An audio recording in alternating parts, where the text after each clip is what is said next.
Hello and welcome back again today, second time today for me to post. But this is urgent news. It's been posted to me and I need to share it with you, quite frankly. It is a worrying incident. Unfortunately, the main characters involved have been imprisoned. But there's still people out there, and there's Surrey police have been deeply involved, and Surrey Council have been deeply involved in this rapist, paedophile, homosexual. Now, the Pride group founder, Stephen Ireland, he's 41. He's a trans activist, he calls himself, and he's been found guilty of raping a 12-year-old boy. Now, Stephen Ireland is co-founder of Pride in Surrey. I have mentioned him in a post earlier in the week, but I need to mention him again because more information has been sent to me. And as I say, he was convicted of raping the child in his Addleston flat that he shared with his partner, David Sutton, who's 27. And he did this in April 2024. But these cases take so long to come to court. It's ridiculous. In August 14th, actually, in August 2024, Ireland and Sutton were both arrested and jointly charged with 15 offences, including conspiracy to kidnap a child and conspiracy to sexually assault a child. Ireland was separately charged with additional 22 offences, including the rape of the child, the sexual assault of a child, and 6 counts of making indecent photographs with children under the age of 13. Sutton was charged, his partner Sutton, was charged with additional 7 similar offences. Following Ireland's establishment of Pride in Surrey in 2018, the organisation was responsible for arranging annual Pride festivities, which included activities for children and youth. As a result of his activism, Ireland garnered the support of Surrey police, who regularly attended his events that he organised, and they outfitted their cars in rainbow decals. Some active support by the police for this, for this active paedophile. You know, well, I'm speechless on that one, aren't I? In June the 6th, actually, shortly before Ireland was arrested on numerous child sexual abuse charges, Surrey police visited local schools in Wokingham with his organisation to take part in Pride engagement work. The force would have already been aware of the charges being prepared to be pressed against Ireland at this time. Already aware. Evidence presented during the trial argued that the men were targeting children for their own sexual proclivities between 2022 and 24. WhatsApp messages from 22 show the pair discussing snatching and kidnapping a school child. Prosecutor Isabel Delamere revealed these charges that this has been going on. Both Ireland and Sutton referred to themselves as pedos, who fantasised about pumping children full of estrogen and getting their vocal cords snipped. In one message, Ireland, who is HIV positive, stated about a child, "If we were to breed him now, he'll be HIV positive in 6 to 8 weeks." I mean, that is attempted murder, surely. Okay, so they didn't actually do it, but it means they were conspiring to murder. That's not that they weren't charged with that, but to me, if you're talking about conspiring with each other to get a child and infect him with HIV, then it is murder, attempted murder. In 2020, university student Sam Powell became involved with Watson On. Watts was another one of Ireland's partners. And he quickly became the volunteer manager of Pride in Surrey, and he remains in that position today. Ireland also declared in court that Sam Powell, this young man who joined them, remember he's a university student, was into BDSM, bondage, SM, fetish known as pup play, P-U-P play. Typically associated with gay male community, the fetishism involves elements of dominance and subordination, with one or more individuals role-playing as dogs for the pleasure of the dominant master. They actually dress up with in leather and with a nose and that, looking like a dog, and they stand on all fours and have the collar and the lead, and you can imagine what goes on. I'm not going to. Last August, Redux. This is much of this information is from Redux. It's a women's group for the care of and protection of children. Revealed a social media trial that demonstrated how Ireland groomed a teen girl into transgenderism and pup play through Pride in Surrey. Ireland began interacting with the girl online when she was a young 16-year-old and assisted her in a transition into a boy and leather pup. So he got her to pretend she was a boy and pretend she was a dog, and to get on all fours, and you can imagine again what happened. And I'm not going to go any deeper into this. Their interactions were conducted through both his personal account and his Pride in Surrey account. The two referred to each other as bro and exchanged jokes about urine fetishisms. I think this is also called golden showers, but I'm not going to that one either.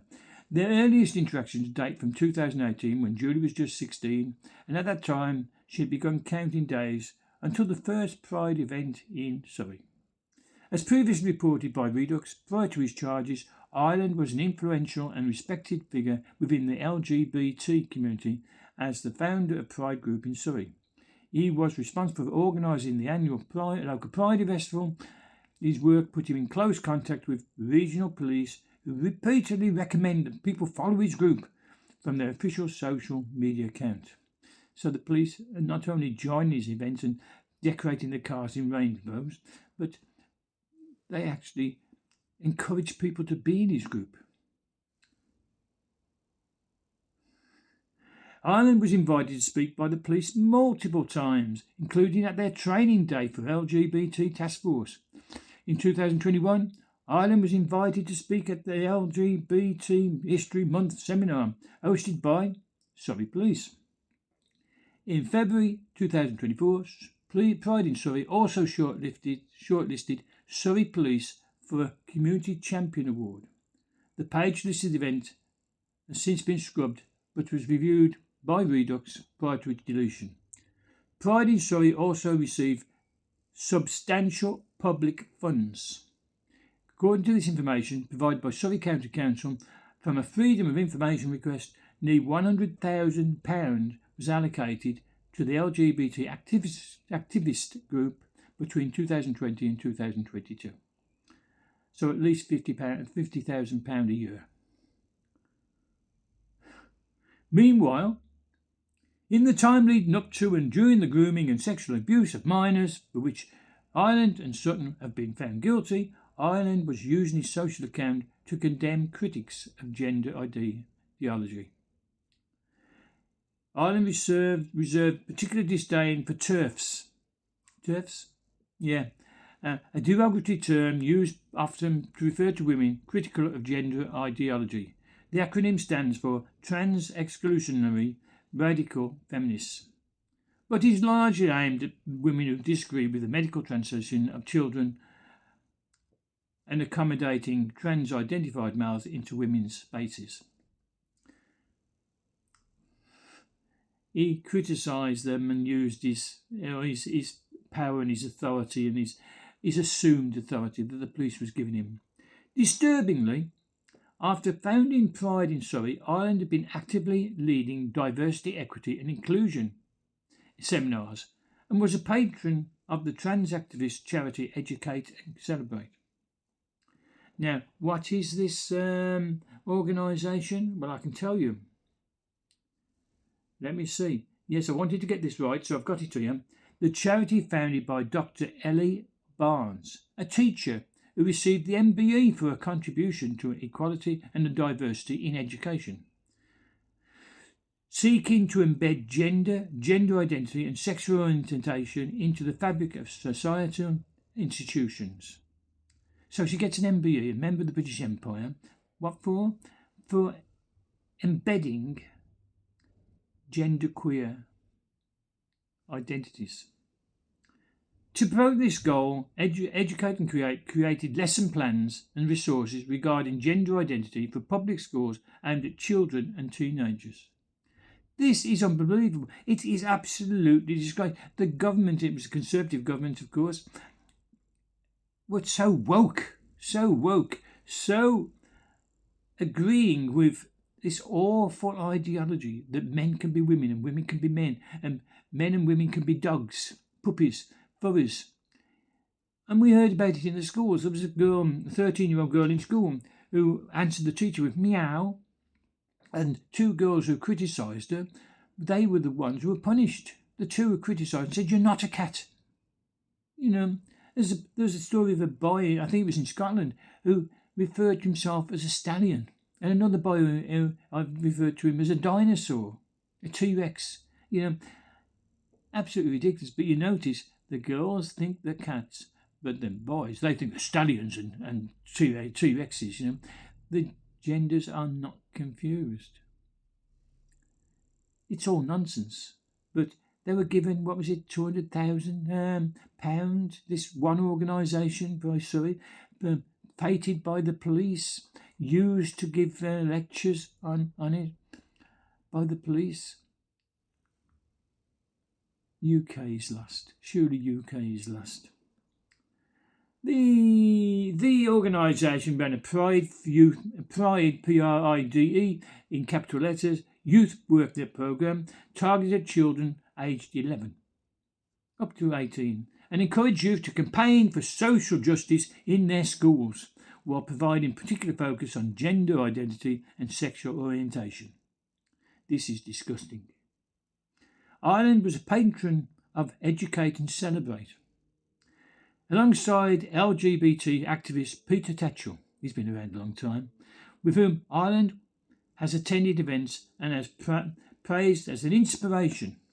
Tatchell has been widely regarded as a paedophile sympathiser by many, and as previously reported by Redux, Tatchell has an unsettling history of downplaying the harm of child sexual abuse. I'm not going to say any more. I've been on for nearly 13 minutes, and I think you've got the point. I needed to tell you about this. We need to be awake. We need to understand. We need to be observant what's happening to our society, and our society is being dragged down into the mire, into the depths of depravity.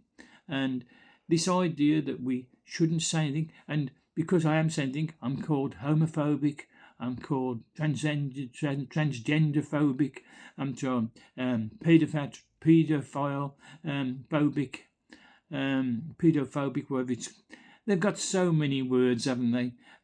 But they all mean, I believe a man is a man, a woman is a woman, marriage is between a man and a woman, and sex is between a man and a woman. It is not between man and boy. It's not between somebody who's pretending to be a puppy, a dog, or any other sort of animal. And bestiality is not the right thing to be. So I'm not going to say any more. I want your comments. Please give us your comments. I enjoy reading your comments, and I will reply. And don't forget to subscribe. It doesn't cost you a penny. It doesn't cost a cent. It doesn't even cost you a rupee. It's totally free. So why not? Because it encourages me, and it gives me the ambition to investigate more and more. And I'm receiving these reports now. I'm getting them from local governments, national government organisations, and I'm getting them from private investigators, and even some media outlets that are they're awake, not woke. That's a different term. Awake. So please subscribe. It brings you straight back to my channel when you wish to come back, and I am always welcoming to you. I always want to see you, and I always want to share the news with you. So subscribe. But until next time you come to my channel, be good, be safe, and goodbye for him and goodbye for me. Bye for now. Bye.